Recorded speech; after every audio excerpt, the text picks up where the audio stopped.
Presented by Wearable Fandom. Welcome to Wear Mighty Things number 58. My name's Dustin and I'm your host. It's great to be with you guys here on this Thursday evening. Yes, a little bit of a late start. We'll explain that in just a couple of minutes. But before we do, to let you guys know, we're excited to be back with you. And this is a podcast all about the Roosevelt's brand and community. If fandom, fashion, and friends sounds like fun to you, well, you have come to the right place here on the Wear Mighty Things podcast.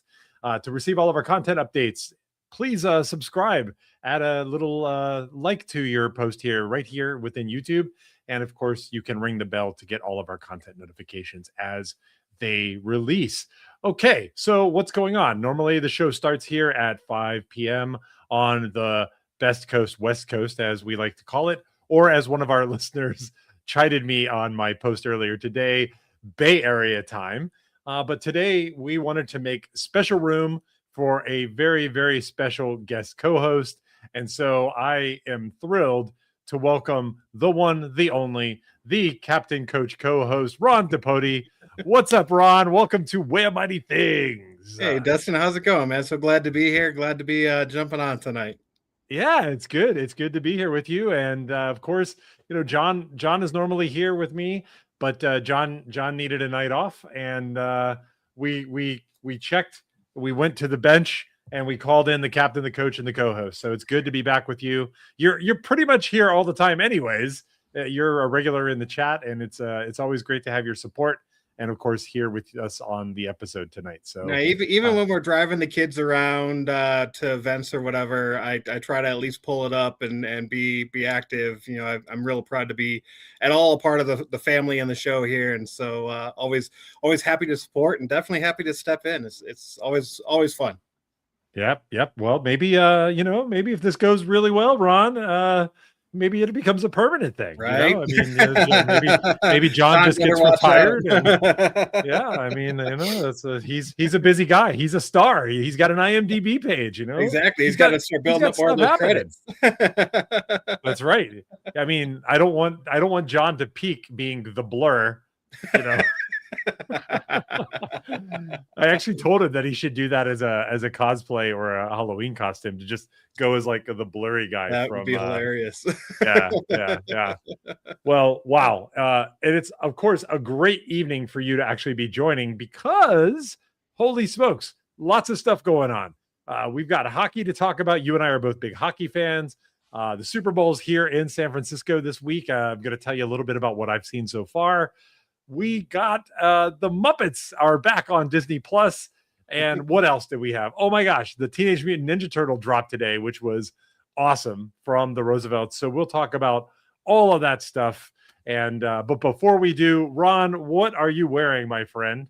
Well, in honor of that Ninja Turtle drop today, I busted out a classic. This one was probably one of the first Turtle drops. This is the Give 'em shell. So I busted that out. Of course, you know, I've got the new era Turtles hat, you know, shoes and socks to match. You know me, I go all out. So it was Turtle Thursday in my house. Turtle power. Yeah, exactly. Man, that's awesome. That's awesome. How about you? What do you got on today? Well, I am notorious for zagging when everyone else has the obvious zig. So I didn't want to wear anything Muppets, and I didn't want to wear anything Turtles. I'm wearing the Flying Ace with the Snoopy dad hat here, the Space Snoopy NASA dad hat. I actually really like this one quite a bit. Michael in the chat said that shirt you're wearing was his first Turtle shirt. That was also my first Turtle shirt, in fact. Nice. So yeah, give them a shell. Really, really great shirt. Well, that first drop was really strong. They came out the gate really strong with that property, and to be honest, they just keep hitting it out of the park every time. So it helps. It helps when a lot of the designers are also big fans, and Turtles is like a big part of their childhood or of their youth. So they've got a lot to pull to hit those nostalgia strings. Yeah. I agree with you. Totally. They seem every year when it comes around, I'm like, yeah, Turtles. Let's see what's up for Turtles. I was counting the amount of shirts I had this morning. I was like, do I need another? Do I want another? You know, I'm already at 8 or 10. Yeah. You got a week's worth of Turtles. You could go to a Turtles event, a convention, and not have to do any repeats. Oh man, so crazy. Well, of course, what also makes this show awesome is the folks who show up to watch it live. And let's see, who do we have in the chat? Yes, Danimal. Danimal says late start. Yes, yes. And now you understand why, but it's all good. We've got the Rainbow Connection. Dan the man, Danimal here. He's always like, he's on the same wavelength as me. We've got Ron. What are you doing in the chat? Hey, I'm keeping up. Again, gotta keep moving with my people over there. Gotta keep the conversation going. All right, that's fine. I don't mind. Michael's here. Yes. Then we've got the life of Depoti. Yes, that's so good. Well, it's great to be back with you guys. Now, I don't know if everybody listening or watching this are big hockey fans, but because this actually is the first time you and I have co-hosted the show, you've been on with John a lot, but you and I have never been on at the same time. Yeah, I think the only time that you and I have been on together is when we did the one with Jocelyn as well, when we were like kind of going over how to put together the perfect fit. And, totally. And otherwise, every time I've been called in, it's to keep John in check. Speaking of keeping John in check, exactly my sentiment. Yes. Yeah. John is a little wild sometimes, and I appreciate it. I respect it, but yes, we do sometimes need to keep him from himself. Now, normally I would have said, hey, let's talk about wrestling, but your Colorado Avalanche have been doing so incredible this season. I thought it would be great to talk about how hockey and honestly, the way the playoffs are always a crapshoot. No matter, you could come in with the President's Trophy and still be out in the first round. Most of the time, I don't even think you want the President's Trophy because you end up getting bounced out fast. Like it's one of those bad luck, bad omens. I'd rather be second. Yeah. But the Avs have been cruising this year. I mean, they're still the only team in the league in single-digit losses. They only have 9 losses on the season. They're up by 7 or 8 points in the West, and they have really been kind of cruising through. When you have 2 really good goalies like they do, they call them the woodshed. You have 2 great goalies, and you can swap them out. And then, I mean, probably one of the best starting fives in the league. It's pretty exciting.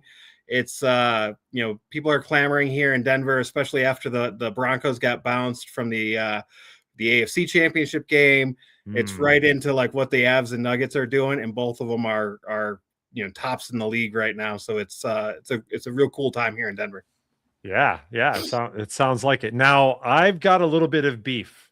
Okay, so hockey fans can usually draw these very long, sometimes generational grudges that go and follow teams around. Now, I'm a fan of the Pittsburgh Penguins, and I'm not from Pittsburgh, but I'm from Southern Ohio, and the closest 2 teams to where I was, now it would be the Columbus Blue Jackets. But when I was trying to figure out what's the closest team to me, it was basically a tie between the Detroit Red Wings and the Pittsburgh Penguins. And Mario Lemieux was Super Mario, and I was a fan of his. Jaromir Jagr. I was just saying the Jagr on that team, they were so stacked back then. Oh my God, late 80s, early 90s, they were a fun team to watch.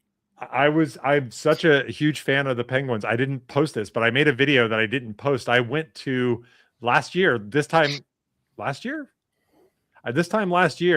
the Penguins retired Jagr's number, and I was there for the ceremony. I was there in one of the season ticket holder only events where you got to see the Vezina Trophy. I have it in the other room. I should have brought it in. I don't know why. I knew we were going to talk about hockey. Little puck that's signed from Jagr. The primary jersey that I have for the Penguins is a Jagr jersey. So nice. So big. So what's my beef with the Avalanche? Now, this is going to go back a little ways, okay? The Avalanche didn't originally franchise in Denver. They actually started in one of the oldest cities in North America, that being Quebec. They are the former Quebec Nordiques. Okay. Yep. No, they were I mean, one of the old school teams in the league, such a great logo, such a great team back in the day. And then they're what was it, 94? They Well, Up that's the and thing. moved 90, 95, 96. That's the thing. That's so what North I don't know what it is about the different geographies of states, but like NorCal doesn't like SoCal. Like San Francisco doesn't like LA, right? We say that, but it also goes east and west. And in Pennsylvania, it goes between Philadelphia and Pittsburgh. Okay. And now you probably are starting to see where the story Yeah. comes along because back in those early 90s, a young phenom named Eric Lindros did not want to play for the Quebec Nordiques. Yep. And so there was a trade that changed hockey for pretty much the rest of the 90s and accounted for the first wave of success that the Avalanche had way back in those days. Yeah. They trade him to the Philadelphia Flyers, our biggest enemy from the Pittsburgh Penguins. And they create the Legion of Doom line, which was actually with John LeClaire. Like it was a pretty stacked Rod Brindamore. Yeah. They had like a lot of really great players in Philadelphia. And so Lindros goes to Philly, ruins the Penguins' life for a couple of years, not too badly. And then the Nordiques move out of Canada and become the Avalanche. And they've got Patrick Waugh, and they've got all these great goaltenders. They've got all these great players from the day. This is why I can't root for the Avalanche. I mean, all of that was crazy. I mean, and you're right. I mean, you can go. I mean, it's decades deep tracing draft picks and all the pieces of that trade to how it stacked up the Avalanche later on. And then you had Patrick Waugh, who was just not happy with the Canadiens at the time.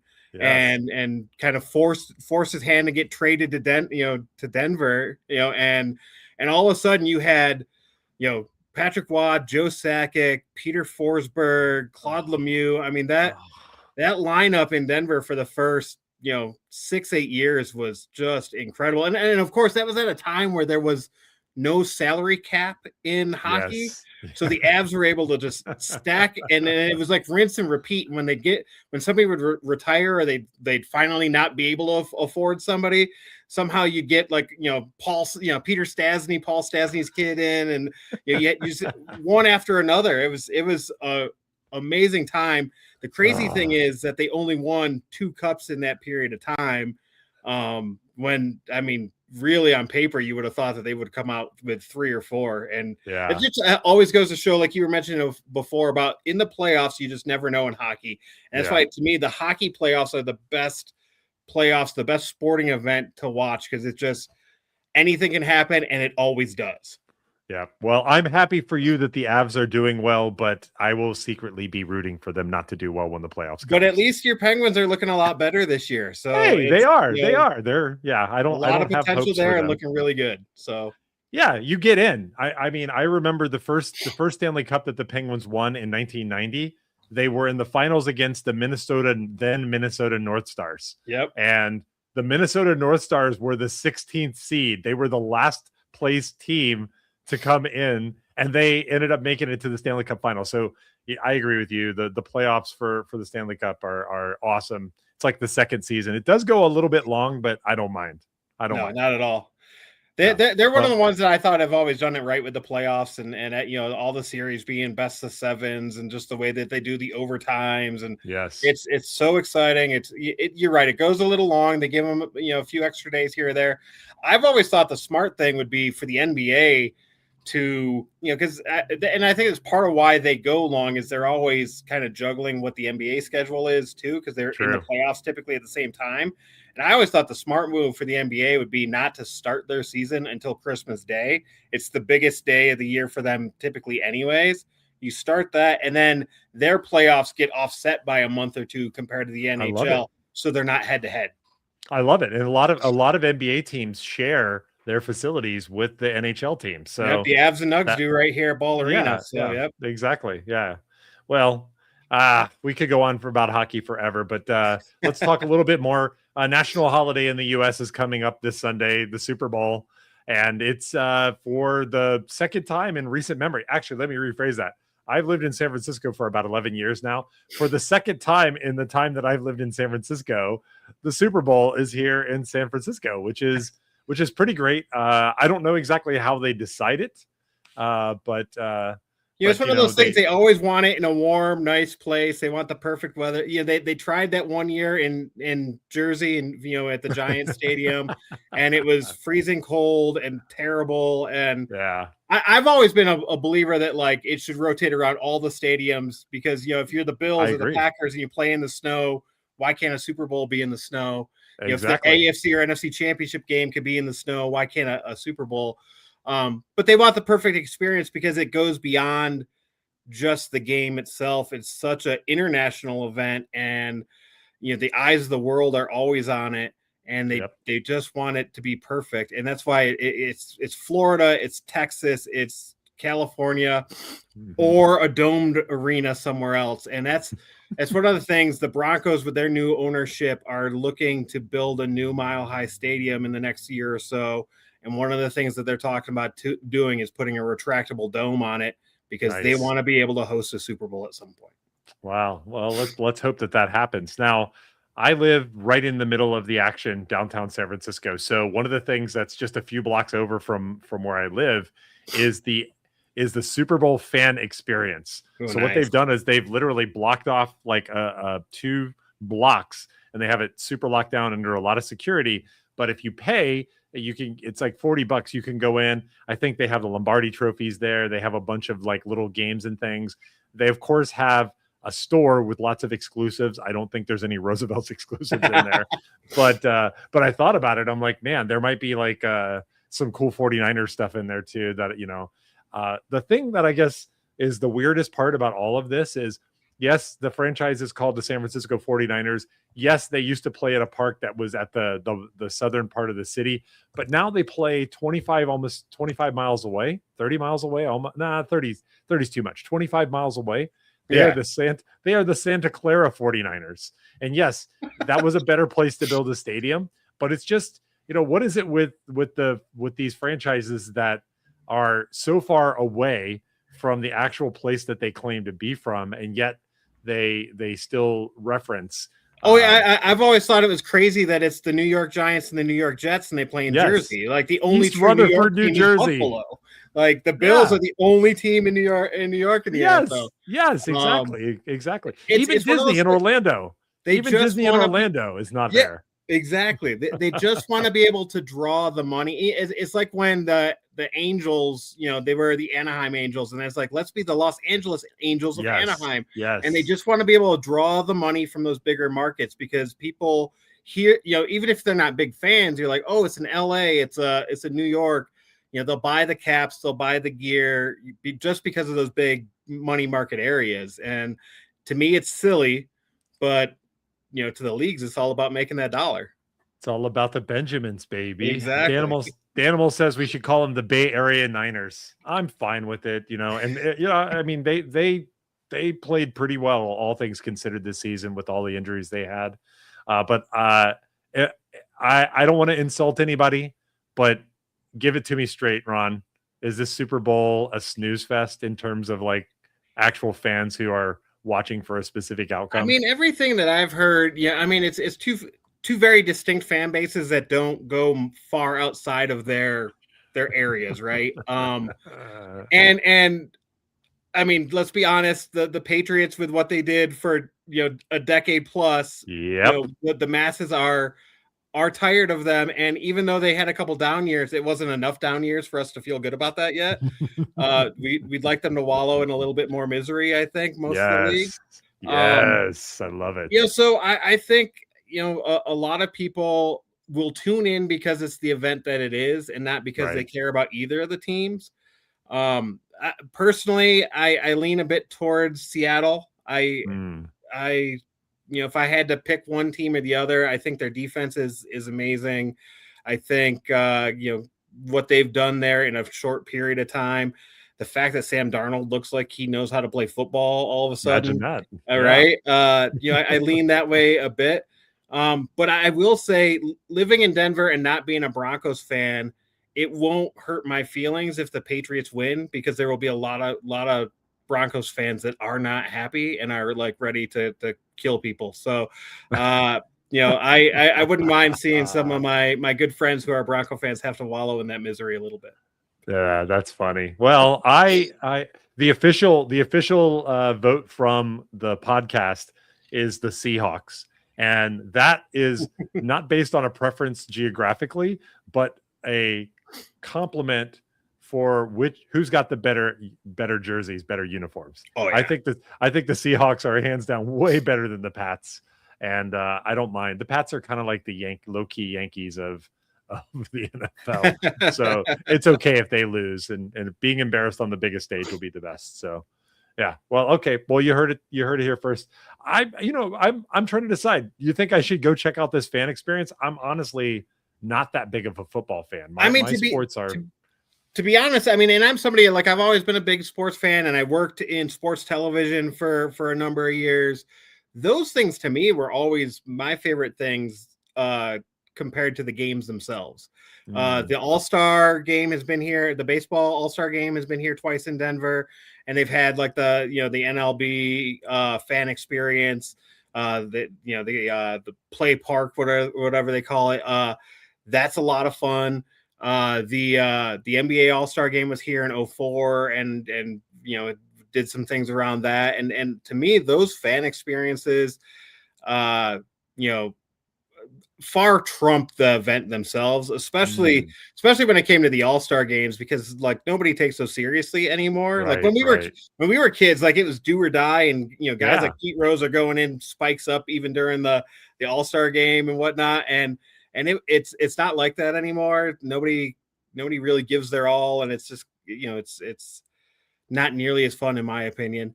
Yeah. So those events that when I went to WrestleMania this past year, going to the fan fest that they had at WrestleMania was just amazing. All the little meet and greets and autograph sessions, and they had people would come out and do entrances and mimic their favorite wrestler. It's just cool. A lot of fun, and the ticket price, if you have to pay to go in, is far cheaper than going to the game itself. Like, sure, I wouldn't be able to touch going to a Super Bowl, even if the Packers made it at this point. Like, there's just no way.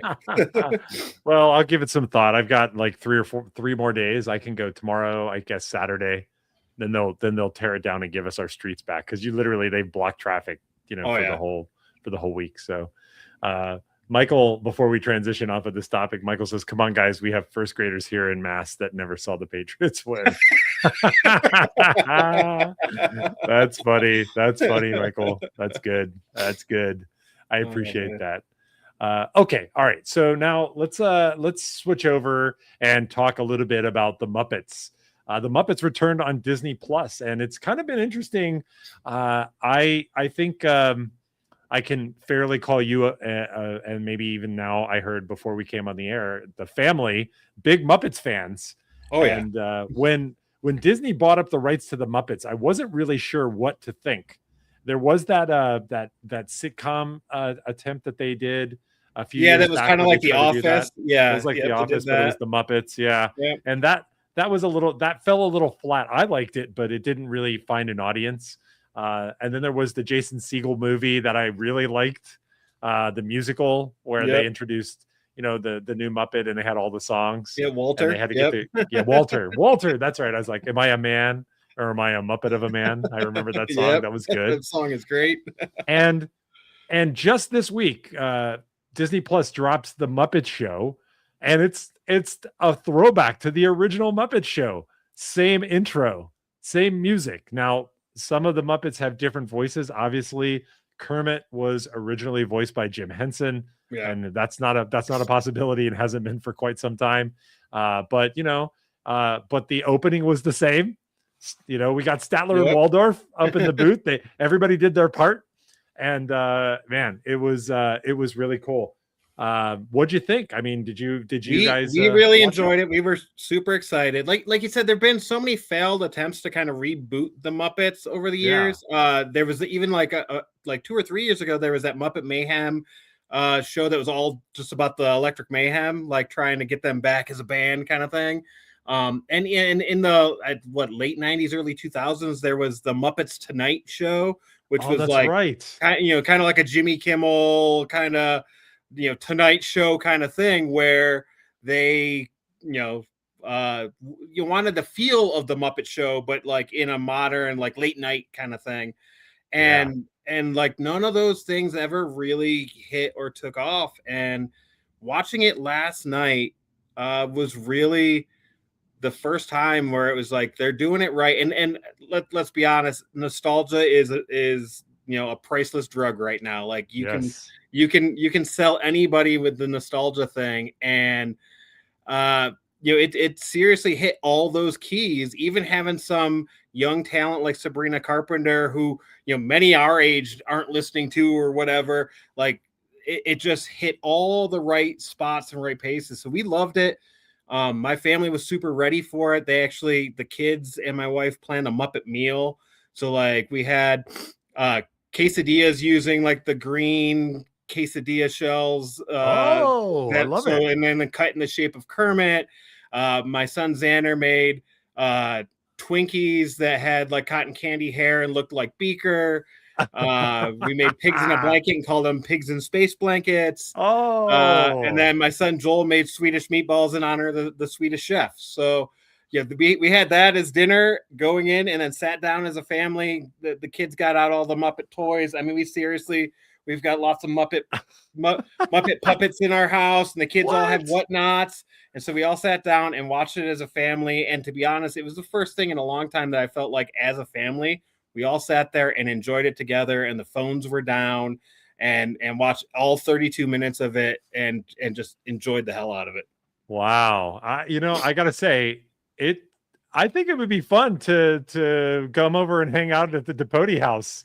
I mean, you got the Muppet Show, you're doing themed meals for dinner, you've got the big light show around the holidays. It sounds like you guys always have something going on. We are a giant playground. We've always even before we had kids, my wife Megan and I, like, we just won't grow up, right? So we always call our house an adult playground. Our friends call us the party house because like we're always hosting something. So no, it's always good times around here, and it's super fun, especially now that the kids are older.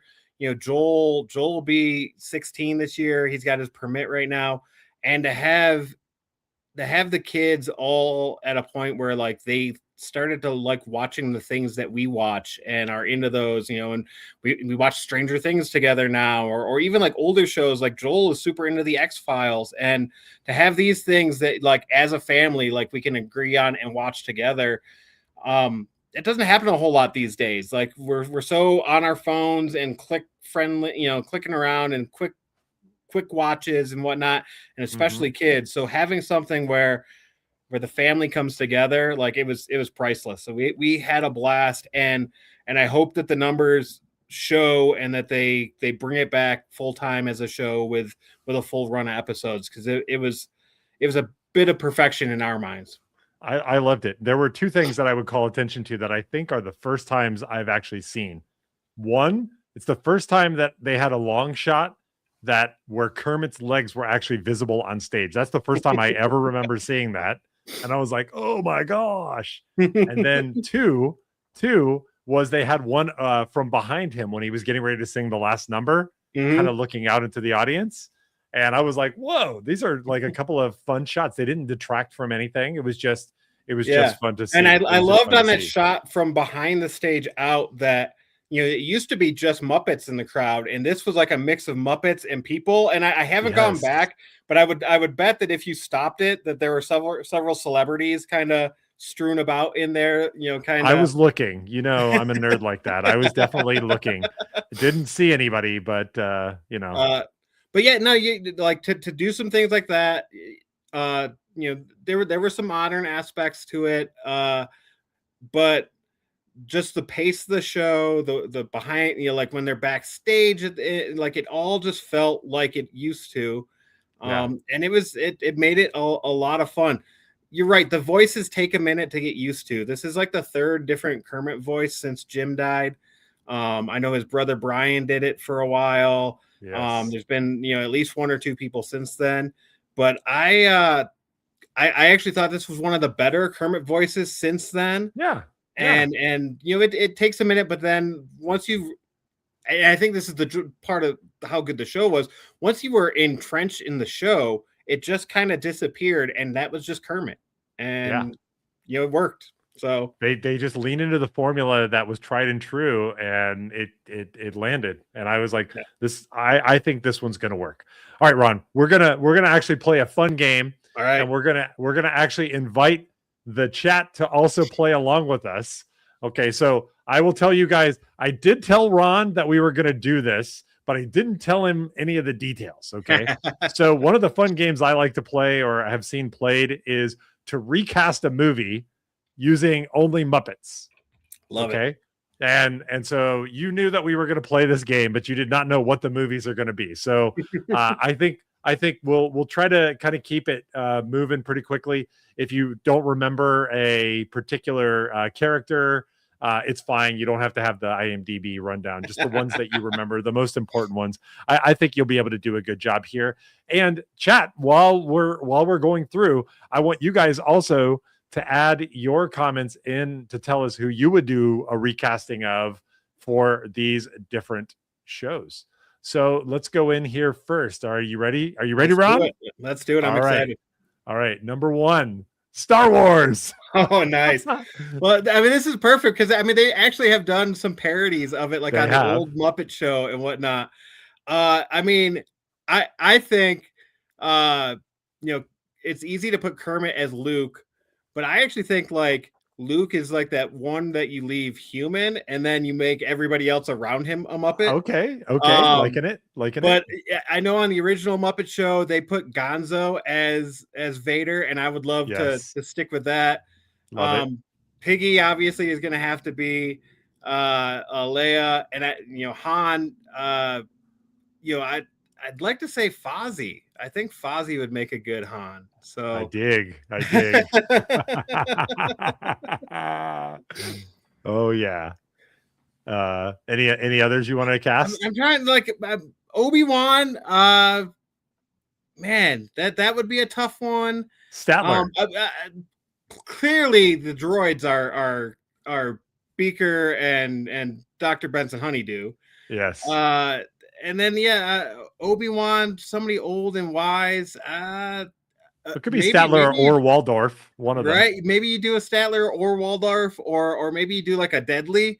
Something like that. But yeah, that I actually think with Roosevelt's having Disney, and we've had Disney releases, Muppet releases, we've had Star Wars releases.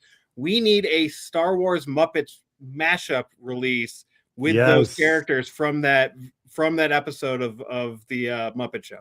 Yes, you just turned the tumbler of one of the ways to become a permanent co-host with that idea. Well, and the other thing that's fun about that is Disney for years has had a toy line in the parks, all the way back to the Star Tours ride, that are Muppet characters as Star Wars characters.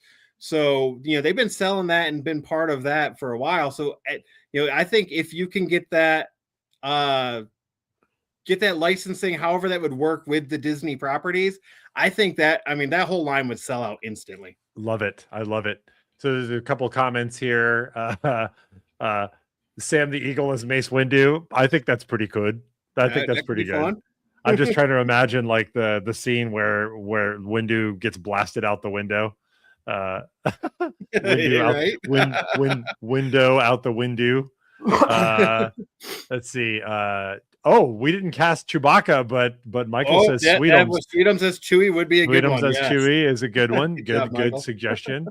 Sam gets recast as the Emperor if you're going classic trilogy. That's good. And then Danimal comes through. Electric Mayhem Cantina. I love it. That would be awesome.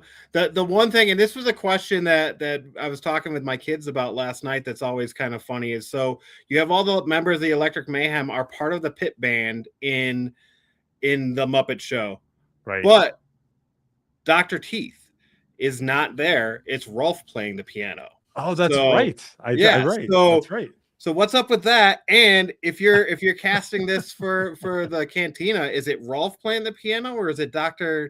Teeth playing the piano? It's got to be Dr. Teeth. Dr. Teeth is way more alien, like Right.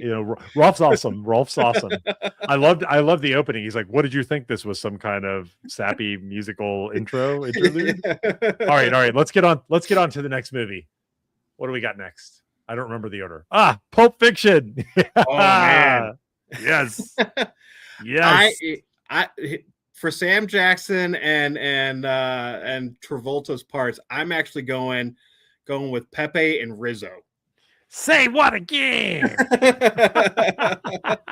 Like I think that would be awesome. This brings up one problem though with the Muppets is like we don't have enough strong female characters. So like, is Uma Thurman just Miss Piggy again? Or like Janice is kind of quiet. Like Janice, we need more strong female characters in the Muppets. And I actually brought up to my kids. We all know Scooter, and being behind the scenes of the Muppets and the Muppet Show. On the original '80s Muppet Babies, he had a sister Skeeter who never appeared as an actual Muppet. Like as an actual puppet. So I say bring Skeeter in and maybe she could be Uma Thurman's part. I love it. Another idea that comes to mind, actually, Camilla the Chicken as Uma Thurman's That could be hilarious. I love it. I'm like, I can see it. Awesome. Yes. All right. Any other cast that you want to throw in for Pulp Fiction? I think I'm good there. I do see somebody calling out Sam the Eagle again for Sam Jackson's role. Sam's getting put all over here. I'm trying, Rizzo. Right? I'm trying. I can see it. All right. We'll keep going here. I don't remember all of the. Yeah, all the other ancillary. I mean, it's been, to be honest, it's been a while since I've watched Pulp Fiction. So yeah. Well, the good news is names of the other characters. You can't read it. Harvey Keitel's in there, Tim Roth, and Plummer. Like they're all right here. Ving Rhames, Eric Stoltz, Eric Stoltz, the original Marty McFly, I should say. All right, The Expendables. Well, I mean, this one, oh man. Arnold, that's oh man, who's gonna be the one yelling like "get to the chopper" kind of lines? Man, to be honest, I almost put Gonzo there again because Gonzo as Schwarzenegger. As Schwarzenegger, maybe like and Rizzo as Stallone. Yeah, that's good. That's good.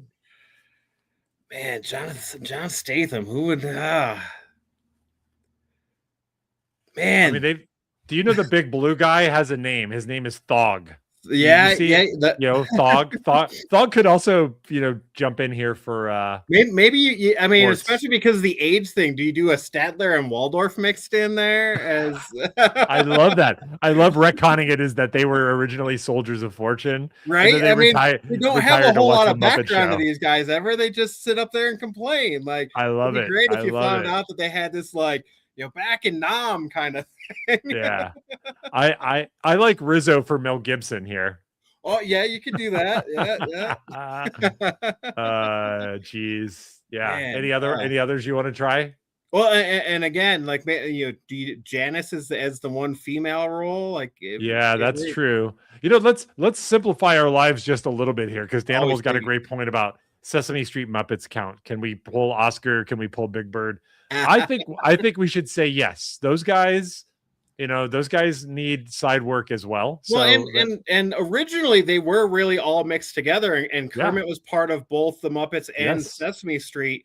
That division happened, in the mid to late 90s as they were kind of separating out the properties, and Sesame Street went one way, the Muppets went another. And then even further, once Disney bought it, and then there was the Henson Muppets and what Disney owns. And that's why, like, a lot of the characters, even in the open of last night's show, like some of them are different than what would have originally been there because some of those are owned by the Henson company rather than the Disney company. So Right. I like adding all of them back in. It brings back my favorite Christmas special ever is the Muppet Family Christmas, which has the Muppets, the Fraggles, Sesame Street, all of them all in one show. And it just blows my mind every time. And you'll never see it streamed anywhere because the rights to it are all over the place and nobody will ever agree on who owns it. Yeah. If we expand this radically to include Fraggle Rock, to include Dark Crystal, like the entire Henson universe, that could get just mind blowing. Oh, we'd be here all night. We'd be here all night. We don't have that, but we do have one last good comment on Expendables here. I need the count as Banderas. That would be awesome. Yes. I love it, Danimal. I am down with Banderas. One death. All right, let's see. What's next? The Princess Bride. Ooh, man. I mean, I think the easy answer would be that you do, Kermit and Piggy in the lead roles here, and then you'd have like Sweetums as Andre the Giant's role. I didn't have to miss. Exactly, right? Is that a peanut? Yeah. But I don't know. Maybe shake it up. Do you do like is it Floyd that's technically always been dating Janice? To do Floyd and Janice here as the romantic role? I like that. Something a lot. Different. I like that a lot. I like that a lot because Floyd and Janice here, as you wish. I could like totally see that being a lot of fun.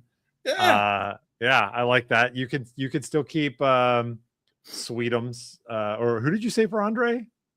Yeah, I would do Sweetums. I think would probably be good. Andre. Yeah, I mean, because Sweetums never has many lines, anyways. He's big, menacing. Yeah. But we've got to actually cast a few other characters here too, though. Yeah, and that's gonna be the tricky part. Oh man, We've got Wesley and Buttercup here. Yeah. We need Vizzini. We need Humperdinck. We need Miracle Max. And of course, Inigo Montoya. You killed my father. Yes. Man, Danimal says Gonzo and Camilla for the leads, but I think Gonzo goes for Inigo Montoya. Like I put the mask on him and get the nose hanging out. Like yeah. Oh my gosh, that's great. The 6 chicken man returned and demanded the sword. Right. But at 1/10 his promised price. Well, and if you go with Floyd and Janice as the leads, like you could fill in the rest of the Electric Mayhem for for the other characters, and I think that could be kind of fun. That's true. Okay, so we've got Floyd, Pepper and Janice as Buttercup and Wesley. There's a good suggestion in here of Statler as Miracle Max. I like that. That's fun. Yeah, I never worked for so little. You are the Brute Squad. That is fitting. So you said Gonzo for Inigo Montoya. Oh yeah, and then Vizzini. We got to have a Vizzini because he's inconceivable. Oh man. Trying to think of man. It would be off type, but it would be funny if it was actually Kermit playing like guy. Like off type. Or do you go to like the newer Muppets? What was the Kermit alter ego in the new Muppets? I don't remember. Oh man, I'm drawing a blank on his name. Now I'm gonna have to look this up. Is it Goliath? No. Do you remember that? Yeah. Oh yeah. The name of evil Kermit was Constantine. Constantine. Yep. That's right. Yep. Yeah, that's from the Muppets Most Wanted. Yeah, he looked like he got like a Unabomber thing going on with his hoodie. He could be the Emperor, like in go back to Star Wars. He could totally be that's funny. He could drink his tea. Yeah. Fun. Okay. I don't remember if there's any more, but let's see. The Karate Kid. Karate Kid. This is the last one. This is the last one. Well, I mean, with you saying how much you like seeing Kermit's legs in the new one, I think you got to go Kermit, and you even just this poster shot. Can you imagine that being Kermit there on the log? All stringy arms and legs out there. Yes, I love it. Man, Mr. Miyagi. I mean, that's another. You could probably go Stadler or Waldorf, or even does Sam the Eagle play Mr. Sam the Eagle. Oh, yes. I love that. Yeah, and then you start getting into your Cobra Kai members, and I mean, you could do, you get Fozzie and Gonzo. Yes. Uncle Deadly could be could be what's his face, the bad guy. Oh wow, yeah, Priest. Yeah. that would be great. Michael's suggesting Uncle Deadly as Miyagi. Yeah, that's interesting. I love that. Yeah, Kermit. I love it. Yeah, that's good. Yeah, that's a lot of fun. Well, that is the last one here. Well, and there for a while, I mean, they were doing things like they made the Muppet Wizard of Oz, and they were they did things like that before. So it'd be great to I think that would be awesome if they kept, if Disney's got this thing right now where they're making live action movies of all these Disney classics. How about we start making Muppet versions of all these Disney classics? I love it for sure. Dan comes off the top rope with Swedish Chef as Miyagi. Yes.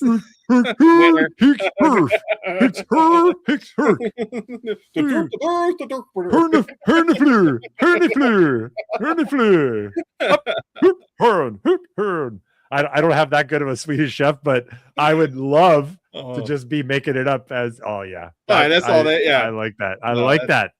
Dan. Dan, I'm always glad you're here. Okay. All right, cool. Now, then let's move on and talk a little bit about Ninja Turtles. That was kind of the big drop that just happened today for the Roosevelts. Before we get into talking about the shirts, let's talk a little bit about Turtles. Are you a Turtles stan? Are you a big fan? I mean, so much so I got this for birthday a few years ago. Nice. This is actually the entire 1980s DVD set. So every 20 seasons of the original Ninja Turtles on DVD. And I mean, they're nice. I'll just throw it in and fall asleep to it. It's funny. I never really read the comics much. I would read the comics when they would do the crossovers with Ghostbusters or Masters of the Universe or things like that. I always enjoyed those. But I absolutely love the cartoons. It was a fixture of my childhood when I was, 8, 9, 10 years old. I have plenty of the action figures. I still have tons of my old action figures. Nice. Would always watch the show. And to be honest, it was one of the first things when the boys were really young, it was the early 2010s, they had a newer version on Nickelodeon. And that was one of the first things that I had them watching was Turtles. And they had, big stuffed turtles on their beds. And so it's always been a fixture around our house. I know we've got a few turtle shells that the kids would run around and cosplay in. And I always loved it. It's funny. Awesome. As I have grown older, I went from, hey, I would have been Mikey to, hey, I would have been Leo to now I'm probably just grumpy Raphael. But yeah, no, it was always a staple for me. How about for you? Well, I really love the Turtles, and I was a big comic reader back in the day. So I didn't get the first editions, but when they started doing reprints of the original black and white and sometimes red Turtles, I was a really big fan of those. A friend of mine that passed away last year, unfortunately, the guy who did the Wearable Fandom logo, my good buddy Alan Allegado, in school, he was the guy who could really draw the Turtles. And I don't mean just copy, trace them. I mean, he could put them in whatever pose you wanted. And so got a long connection with the Turtles. And then, of course, the cartoon was outstanding as well. Remember the TMNT movie? I was going to ask if you guys know all the words to Ninja Rap, the Ninja Rap. I mean, here's one that really shows how big of a fan you were. Did you go to the Coming Out of Our Shell tour when they were touring as a rock band in those costumes? Absolutely not. See, I went to that. I still have the cassette tape. I have the cassette tape of my parents bought me at the live performance, and it was, it was in between. I want to say it was in between Turtles 1 and Turtles 2, the live action movies, and they had people. It's like back in the day when they would do like the Sesame Street Live and all those kind of touring shows. They had a Turtles show that was the Coming Out of Our Shell tour. And they played guitars and whatnot, and I got to go see that at the Rochester War Memorial in Rochester, New York. That's awesome. That's really cool. I really loved the serious tone of the comic books, and while it's a little bit ridiculous, you've got these mutant turtles who live in the sewer, but they're ninjas. they managed to keep a pretty cool tone. The cartoon really kind of turned them in and brought like a really fun, lively energy to them. Gave them like surfer guy energy, or just kind of like, frankly, just like teenager energy, to be honest. Which they literally are. They just happen to be very talented and turtles. But yeah, love the Turtles. I also love the fact that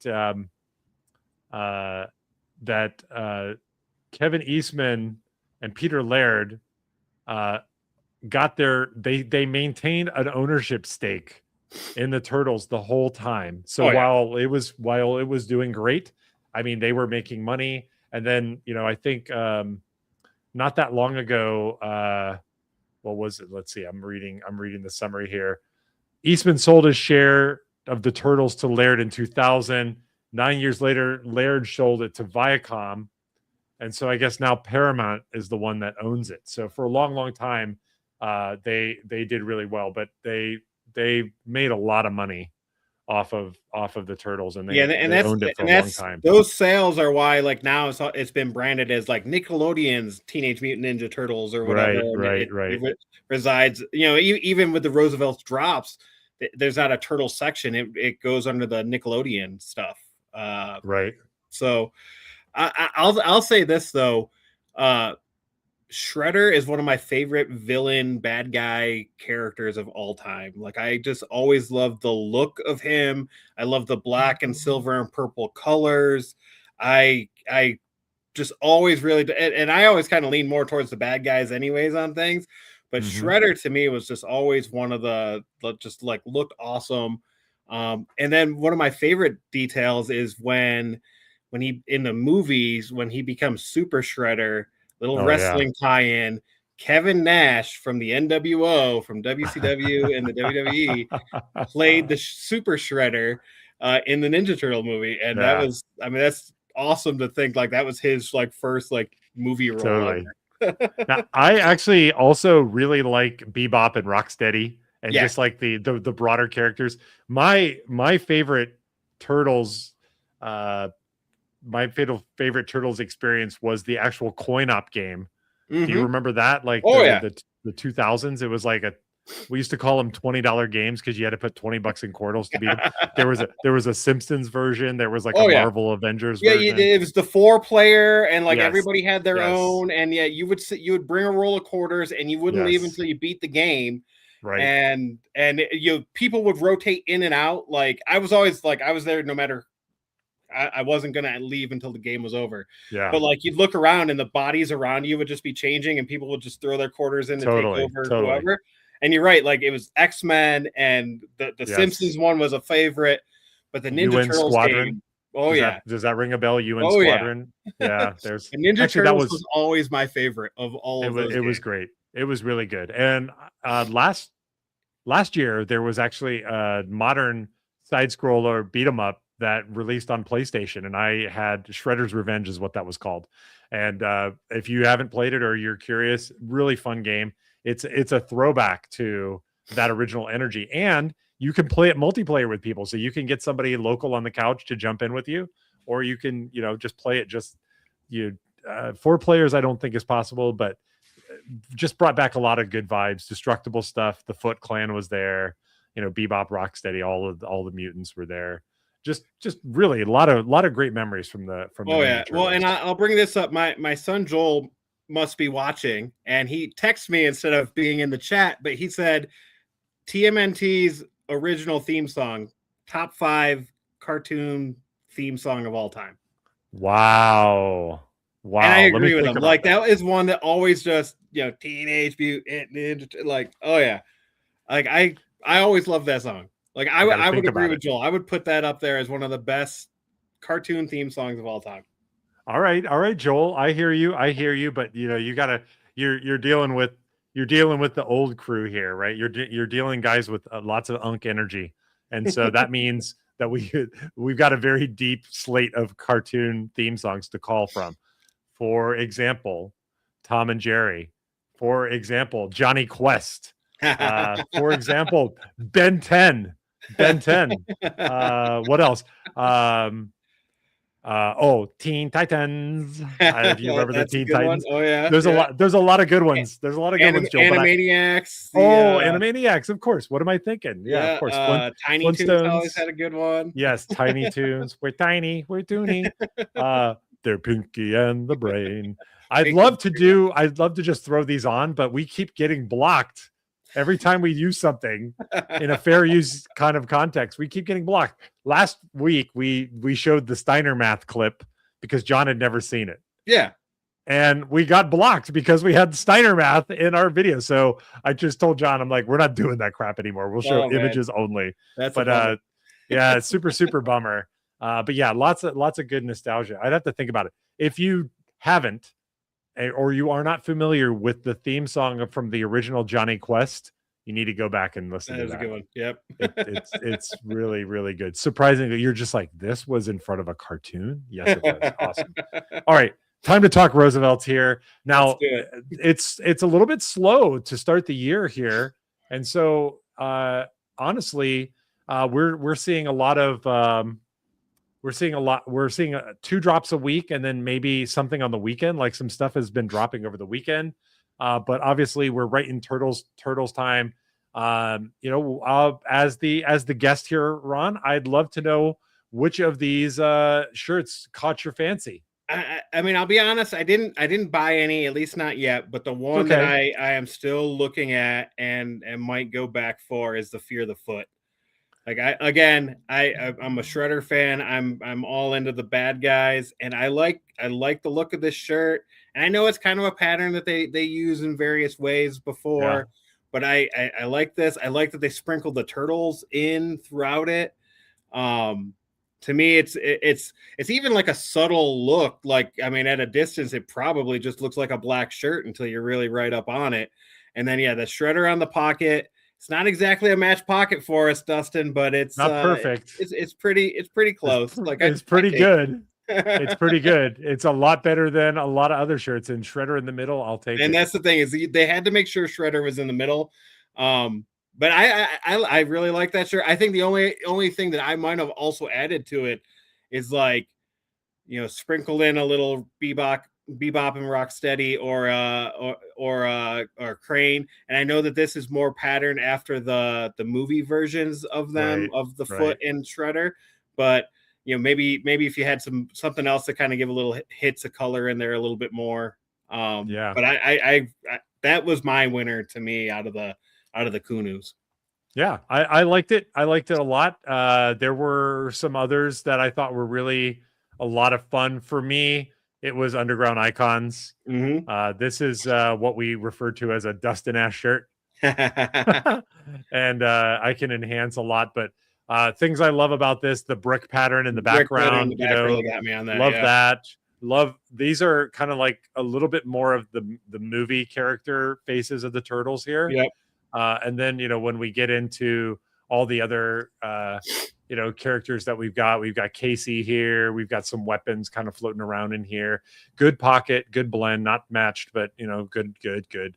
Shredder's here. I even like if you zoom back into the pocket on the top corner there, you've got two of the Ninja Turtle faces almost like mushing together on the top. I guess is left of the screen, but yeah. Oh yeah, I see that. Yeah, like it would be nice if they had matched that up kind of perfect. So you had half Raphael, half Michelangelo, like right together. But yeah, wait, are you saying that I'm not the only person that notices this? I will fight with you all the way to the end of the earth. I am on your side. I've got your back. I am always one of those people who, when I look at the pockets, I'm like, man, you couldn't have spent the extra $5 or whatever it is, to align that. I think they should be aligned all the time. It drives me crazy when they're not. It's interesting. It's one of the things I want to ask, because I'm sure there are certain patterns that are just ridiculously hard. It's probably one of the things where when they spend the money on the match pocket, there's a higher quality control, and that probably just raises the price. So to do that with a licensed with a licensed shirt probably just gets really expensive. But it's fine. Most people don't even notice that. We're just noticing it because we're are talking about this stuff like all the time. Yeah, exactly. Yeah, John's like kind of getting a little tired of hearing it, I think. But yeah, then what else? Showdown with the Shredder. This one also I thought was looking good too. The pocket's not going to be great on this one, but the backfield I thought was really cool because they had combat. It's all of the different turtles, a few of the Foot Clan here, but I love the color. And I don't know if it doesn't. Let me see if I can get take one of the different screens where it's a little bit of a close up. The backfield on this one is actually like, can you see the turtle shell pattern in the background? Oh yeah. I had not noticed that when I first looked at it this morning. It's cool. Like I caught like the little ooze canisters and whatnot, but I didn't see the definition in that. Yeah. That is pretty cool. When we talk about like going to cons and maybe the pictures of the shirts don't always like carry out, almost every time I go and I'm like, I'm a little soft on that shirt, I'm just like, oh, look at that in person. It always looks better in person. So I thought that was really good. Also, really appreciated the hoodie here. The hoodie looked cool, right? The hoodie's pretty good. I actually thought the hoodie would have been cool if it was like you said, the comic book version where they all have the red masks. Like I think that would have looked even more badass if it was that version. They did that actually previously. I have that actually as a performance tee. Let's see if it's in stock on the. Here it is, right here, the OG TMNT. They sort of did this. I have this shirt. It's great. It's very comfortable, and I love it. If you take the red look and you put that on that hoodie, I think that hoodie's even better at that point. I'm with you there. But they kind of burned that design already. Yep. I like I thought the TV T-shirt I thought was my next thing I was coming cool. to. Even my kids mentioned that one is like kind of being like low key winner of the drop today was the Eyewitness News, and especially like Joel is into journalism and stuff now, so I told him at some point we'll get him that so he can feel like a Channel 3 news anchor. What does Dustin like about the shirt? Very interesting and cool design on the front. It's a little bit subtle. What's the back look like? This. Exactly. I don't mind being predictable. Ron, especially when this stuff comes out. But again, like you and I see eye to eye on a lot of that because like I'm somebody like a lot of times I'll wear the Kunu over a T-shirt. Like you're not going to see what's on the back. And if it's just a logo on the chest, you're not going to see it. So if I'm going to have a T-shirt, I want the big logo on the front, and then I can throw a Kunu or a jacket or whatever over it, and then you can still see the pattern in the logo. Right. Exactly. So yeah, I think it was good. Dan comes through. Let's check in and see what people thought about this. I asked and threw a question in like, which turtle are you? Cali Rez, this is Gabe. Said Rue Raff. That's good. Danimal says I used to be Mikey, then Raphael, but I'm probably Donatello. Here's hoping for a secret of the ooze drop, Ninja Rap. And then we start getting Aaron says that Fear the Foot was most likely to buy, but I have too many TMNT at the moment. already. They don't make it out of the closet enough. That is that comment lands pretty It's a real firmly with problem. me. Like It I is a real problem. totally feel that, which is why I busted out the Give 'em Shell today, because as I was looking, I was like, I don't even know the last time I wore this one. I got to give it some love on Turtle Day. Yeah, totally. I will say the thing I did like about the drop today, though, was like, especially edging towards the movies, even, they did the one is like the from TMNT 3, the Back in Time. If you go up to the top, and the one on the right, like the one on the right, all the way, like that's, the when they go back in time and like have right. stay in the shack and all Oh, that. that's right. And Shredder's ghost at the campfire. That's yeah. right. So the fact that like each shirt was kind of a different, and I think that the sketches one has some of the artwork. Yeah, I think it's a mix of between 1 and 2. I thought that it was cool that they kind of worked all of that kind of into this drop. And I again, a big fan of all of it. Didn't buy any yet because I already own so much of it. Yeah. And that's one of the things to me that has been hard. And I'm bad. I don't get rid of I don't get rid of shirts. I'm up to 360 or so. Right. It's nuts. I always have regrets when I get rid of things. So then I just don't. Some people call it hoarding. I call it collecting. Yeah. But we do hit so many of these properties over and over again that you do hit a point where it's like, you got to really wow me to get me to drop another, $70 plus shipping. Right. And these ones were good, but like not good enough that I dropped anything today for them. Yeah. I'm definitely trying to rotate shirts out for every shirt I bring in, and just trying to make them make it work. There was one other thing to call attention to. Cowabunga covers got restocked. This is the classic one. Nice. This one was, I don't know if you had these as sheets as a kid, but like this was the the classic. I did not have those sheets. I had so many character sheets. It's funny that I didn't own those ones, but and amazingly, I don't own that shirt yet. But it's always one of those ones that's like kind of low on the wish list of like someday I'll have that one. Yeah, this one's really cool because it's actually frames from the game we were talking about. These are animation frames of the turtles in the game. There's the little dazed. And that's why the button mashers is one of my favorites because I love that game so much. Like that shirt is awesome. And I know that they have that right there, like that one has always been a favorite of mine. Again, the pocket. That pocket is offensive. Right? Like that's one where you really needed the match pocket. And I know that they've got at the time they made a retail exclusive that is like the dark level, so it's all like gray tones and whatnot. Right. Cool too. So, and then I will come back and just draw attention to another great shirt that we haven't seen because a lot of these probably got restocked. We haven't looked at them in a while. Splinter's Couch. I love this one.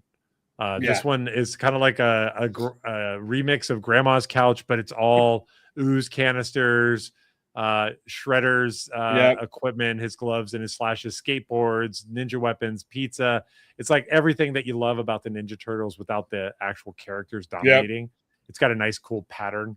That one's really cool. If you haven't seen that one, I'm also a big fan of this tubular one. This is a design that they use from time to time. But this one was cool because it's also a variety of the original Turtles from the comic books. It's like all the different phases. Like even like the 2010s versions are in there. Exactly, that one's really cool. Yeah. They do have one. I'm not that big of a fan of the 3D one. These guys up at the top here. Like that one's definitely been angled at a younger audience, and that's fine. Like, when people complain about Star Wars, I'm like, what are you upset about?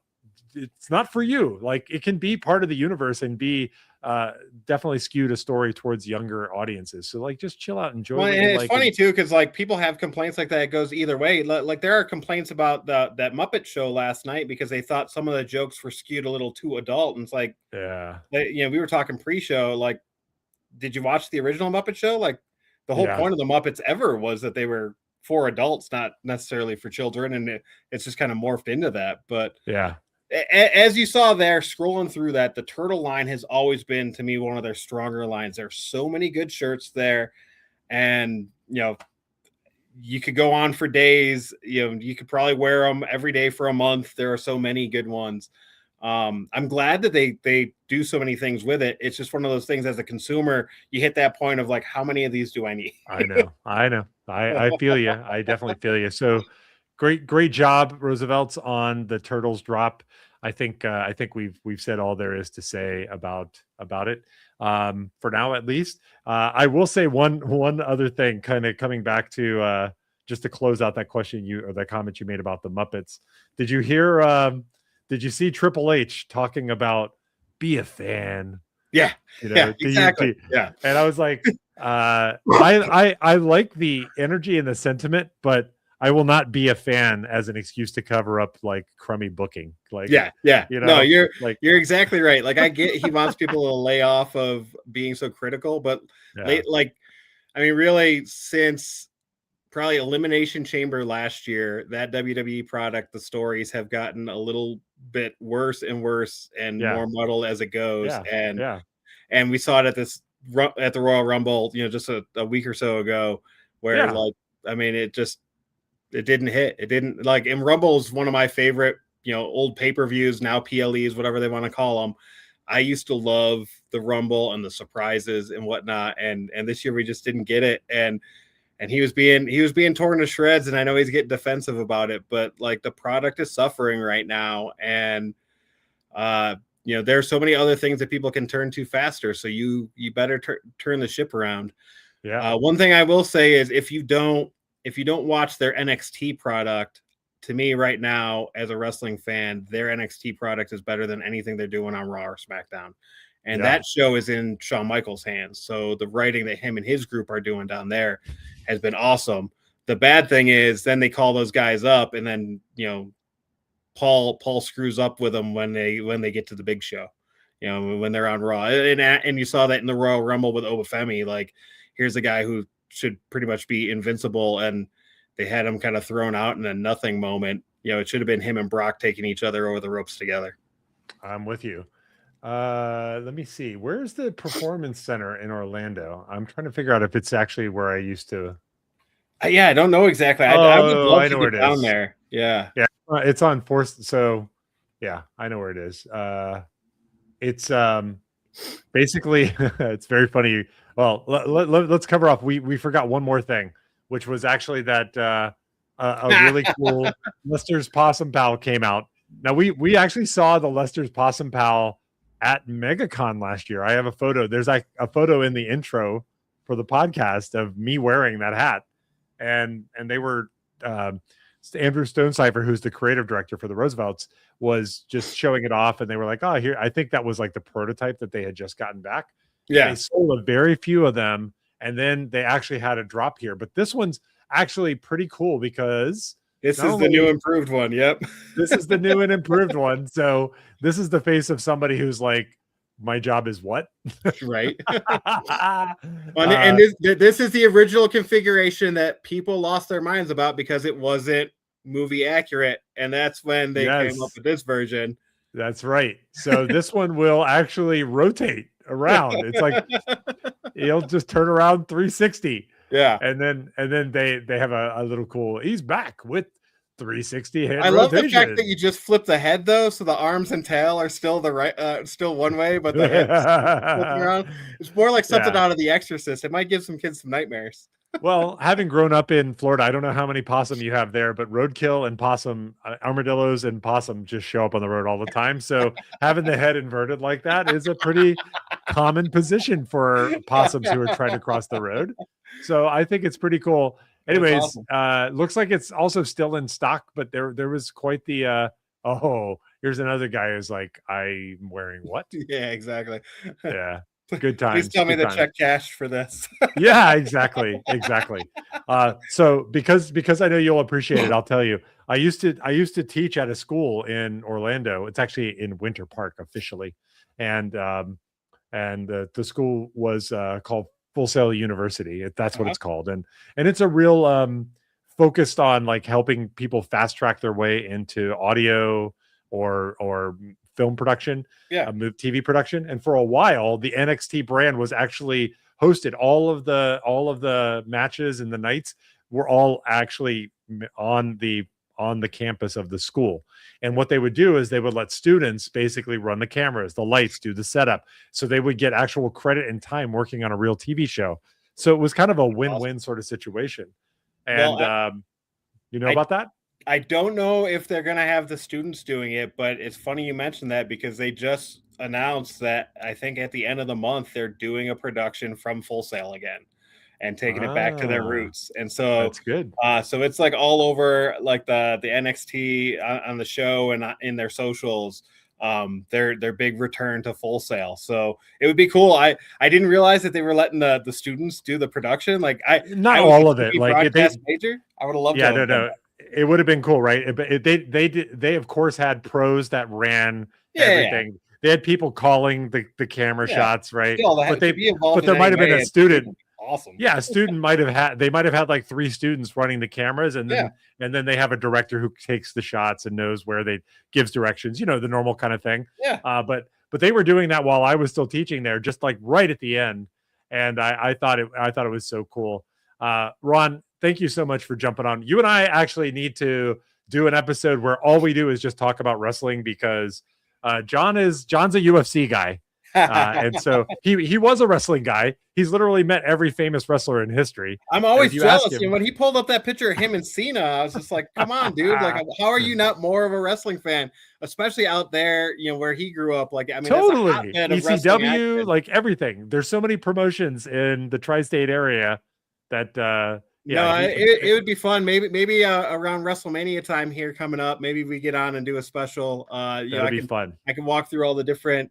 I mean, I own the entire lineup of Roosevelt Kunus for the WWE. I have every one of their shirts except for one, and that's the Mania logos. They made an original one, it was like 2021 or 2022, and then they made an updated version of Mania logos during the Philadelphia WrestleMania. I cannot find the one with the Philadelphia logo on it. And so it's all the WrestleMania logos all over, and it's the Philadelphia, Liberty Bell on the pocket. And I have not been able to locate that one yet. I know it's on like the Rough Rider registry, and like I've seen pictures, but I haven't seen or found anybody with it so I can get it to complete the collection. Well, I mean, we'll you've put it out, and all the listeners will come. If anybody's listening as a wrestling fan, if you have one or seen one, let me know. All right. But no, I love what they've done with the wrestling line. So we could definitely do a whole wrestling episode. I'd love to do that. Killer. Well, because you are the guest, Ron, I need to give you the privilege of communicating in a few short words what, my friend, is the meaning of life. I think it's this.